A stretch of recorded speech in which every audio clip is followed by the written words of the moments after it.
क्या केकेआर की टीम लेगी अपने घर में बदला?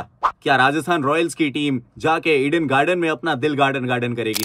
क्या वैभव सूर्यवंशी एक बार फिर से छाएंगे मैदान में, या फिर केकेआर का आरआरआर मैदान में गर्दा उड़ाएंगे? इन सभी विषयों पे बात होगी, इस वीडियो को अंत तक देखें। की है रनदारी तो सबके भाएला, जब रन मशीन मैदान में रहेला, माही भैया जब मैदान में आवेलन तो गेंदबाज लोग के टीडीएस काट देवेला।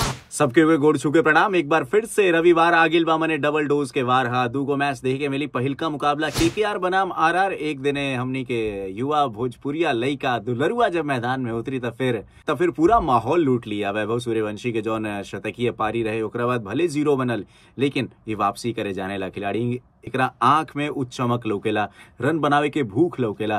तो फिर जब सामने केकेआर के टीम रही तो कोशिश करी कि भाई रन लूटल जाओ। भले क्वालिटी स्पिनर वो लोग की टीम भी बा, लेकिन हमनी के बल्लेबाज भी बड़ा क्वालिटी वाला बा।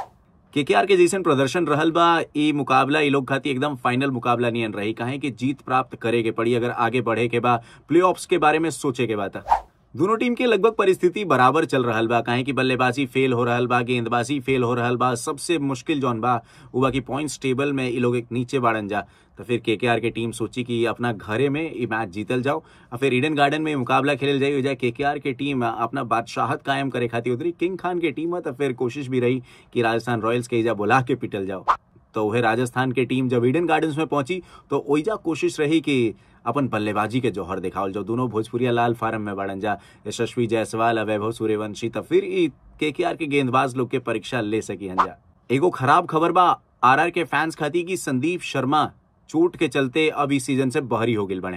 अभी मैच में कौन कौन रिकॉर्ड की घंटी बाज सकेला वो हम बताओ नहीं, लेकिन उससे पहले रहो सभी चैनल के शेयर करी, सब्सक्राइब करी, बेल आइकन के दबाई और फिर भोजपुरी में हम क्रिकेट के बातचीत रहो सब तक पहुंचावत रहब।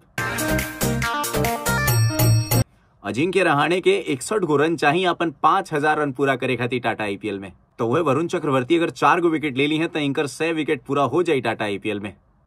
एगो रिकॉर्ड राजस्थान रॉयल्स की टीम अपना साथे लेके चल रहा बा कि पावर प्ले में इस सीजन सबसे ज्यादा छक्का मरले बड़न जा, 44 को छक्का लागल बा। फिर जब भोजपुरिया दोनों लाल मैदान में उतरे लन जा तो फिर तहलका मचेला। रउआ सब बताई जा कमेंट करके दोनों टीम में से केकर पलड़ा ढेर भारी बा। अब पन्ना के पलटल जाओ। टाटा आईपीएल 2025 के मैच नंबर 54 पंजाब किंग्स बनाम एलएसजी। मैंने पंजाब किंग्स एक बार फिर से अपना नयका घर में खेली। धर्मशाला में पहाड़ के वादी में मुकाबला या भोजपुरिया टीम ये लोग के चैलेंज करे खातिर पहुंची। एक दिन चली श्रेयस अय्यर के बल्ला तो दूसर का देने पूरन के बल्ला मचाई हल्ला।